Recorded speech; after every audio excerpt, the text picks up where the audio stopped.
প্রিয় ভাই ও বোনেরা, আপনাদেরকে আমি আন্তরিকভাবে ধন্যবাদ এবং কৃতজ্ঞতা জানাতে চাই যে আজকে এত গরমের মধ্যে আপনারা আজকে বাবুর জন্য, বাবুকে মনে করার জন্য এখানে বসে আছেন।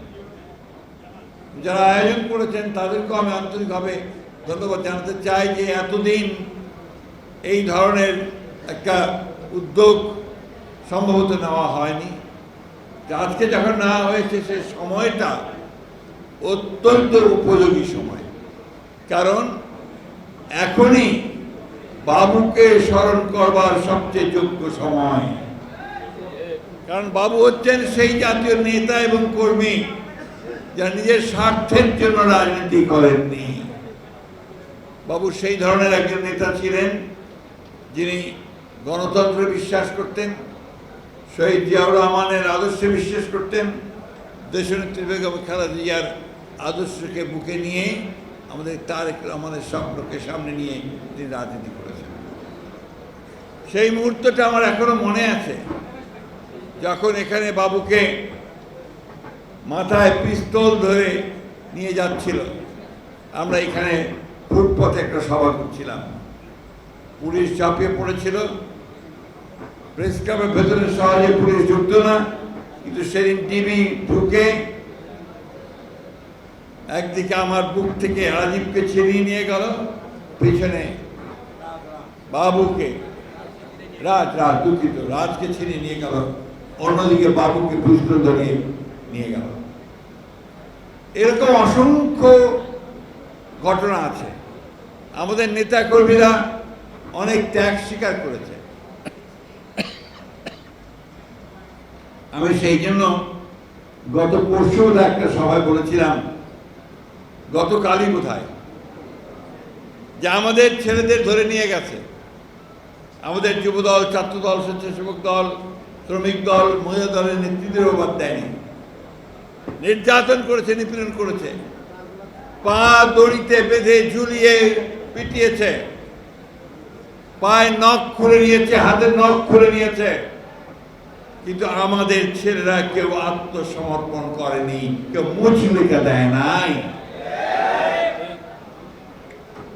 বাবু হচ্ছে সেই জাতের নেতা যিনি তার কর্মীদেরকে সেইভাবে তৈরি করেছিলেন এবং নিজেও আত্মসমর্পণ করার মতো নেতা ছিলেন না। ওদের বাবুর সম্পর্কে আমাদের সকলের একটু ভাবা উচিত। বাবুর মতো নেতা কর্মী বিএনপিতে খুব দরকার। আজকে চতুর্দিকে যখন তাকাই তখন বাবুর অ্যাবসেন্স আরো ফিল করি, যে এই ধরনের নেতা কর্মী আমাদের দরকার, যারা নিজেদের স্বার্থের কথা চিন্তা না করে দেশ, দল এবং মানুষের কথা চিন্তা করে। বাবু সেই জাতীয় একজন নেতা যার মৃত্যুর সময় তার মাথা গোঁজার ঠাঁইটাও ছিল না তার পরিবারে। বাবু সেই জাতীয় নেতা, তার কোনো ব্যাংক ব্যালেন্স ছিল না। বাবু সেই জাতীয় নেতা, তার সন্তানদের কিভাবে ভবিষ্যতে লেখাপড়া এগুবে তার স্ত্রী সেটা জানতো না। এটা হচ্ছে বাস্তবতা। এইসব নেতা, এইসব মানুষদেরকে আমাদের অনেক অনেক বেশি করে মনে রাখা উচিত।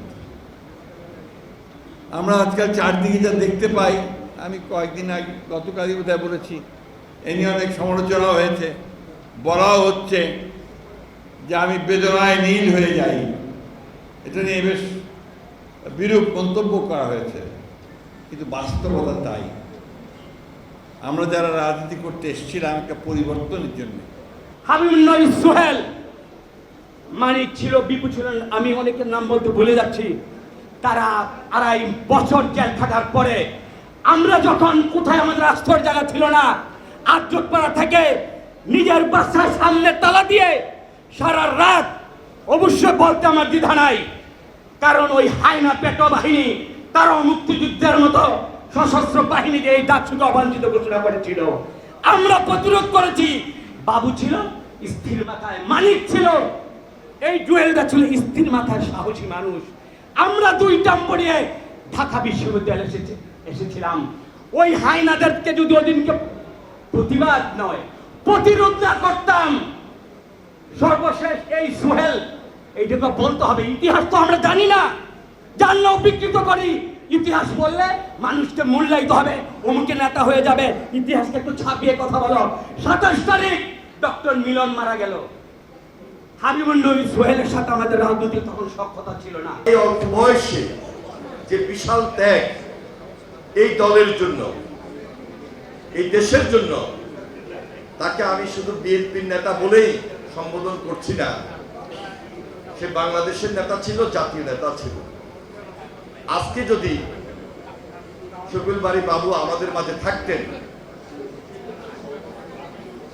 যে অবস্থায় সে ছিলেন তার চেয়ে অনেক উপরে তার অবস্থান থাকে। তার মৃত্যু আমাদেরকে নাড়া দিয়েছে। তার এই অকাল মৃত্যু আসলে আমরা মেনে নিতে পারি নাই। এখন পর্যন্ত মনে হচ্ছে যে ক্যাম্পাসে আমরা এখানে ওইখানে মিলে যারা এই রাজনীতিতে ছিলাম, বাবু আমাদের মাঝে লুকিয়ে আছে, বাবু আমাদের মাঝে আছে। প্রকৃতপক্ষে করোনার এক ভয়াল থাবায় সে যখন চলে যায়, সবাই খুব চেষ্টা করেছিল, কিন্তু নিয়তি তাকে পরপারে নিয়ে গিয়েছে। আমি সেজন্য তার এই স্মৃতিচারণ বা এই স্মরণে, তার স্মরণে শুধু এটাই বলবো, এই প্রজন্ম তার রাজনীতিটা একটু জানবেন, তার রাজনীতিটা একটু শুনবেন। সে রাজনীতি করতে গিয়ে কখনো অর্থের পেছনে ঘুরে নাই, লোভ লালসা তার রাজনীতিতে ছিল না। মনোবল, সাহস এবং বিনয়ী ভাব তাকে মহান করেছে। এই মহান সাবেক ছাত্র নেতা, সে ছাত্রদলের সাধারণ সম্পাদকের দায়িত্ব পালন করেছিলেন, স্বেচ্ছাসেবক দলের মতো এই অঙ্গ সংগঠনের সভাপতির দায়িত্ব পালন করেছেন।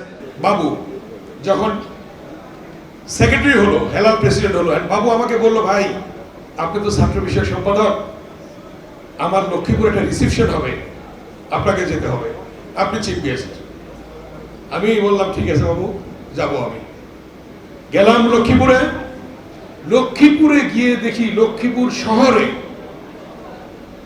লুঙ্গি পরা, স্যান্ডেল পরা, প্যান্ট পরা, পাজামা পরা হাজার হাজার মানুষ তার সম্বর্ধনায় হাজির হয়েছে। তা আমার সাথে এনেও ছিল। আমি জিজ্ঞেস করলাম, বাবু এই যে এরা কারা? বললো, ভাই আমার এলাকার লোক। কারণ লক্ষ্মীপুর যে আগের থেকেই এলাকার সাথে সম্পৃক্ত ছিল। তখন আমি বললাম, তুমি শুরু করে দিয়েছ, তুমি ইনশাল্লাহ একদিন এই এলাকার এমপি হবে, জাতীয় নেতাও হবে, আল্লাহ তোমাকে বাড়াবে। কিন্তু আল্লাহ তাআলা তাকে নিয়ে গেল। এভাবে আজকে আমাদের অনেক কথাই মনে পড়ে, অনেকভাবে তাদের সাথে আমরা সম্পৃক্ত ছিলাম। ঠিক হেলালও যখন প্রেসিডেন্ট হয়, খুলনাতে তার রিসেপশনে গিয়ে তার এমপির বিষয়ে চলে আসলো। এভাবে কিন্তু আজকে প্রত্যেকেই এখানে যারা আছে, এই হাবিবুন নবী খান সোহেল থেকে শুরু করে এখানে আমার বড় ভাই রিপন ভাই সহ যারা আছে, কামরুজ্জামান রতন সহ, আবুল খায়ের ভুইয়া এবং আরো যারা আছে, প্রত্যেকেই তাদের অবদানের স্বীকৃতি হিসাবে ইনশাআল্লাহ এমপি হচ্ছে, এমপি হবে এবং দেশ পরিচালনায় দেশ নায়ক তারেক রহমানের সাথে সম্পৃক্ত হবে।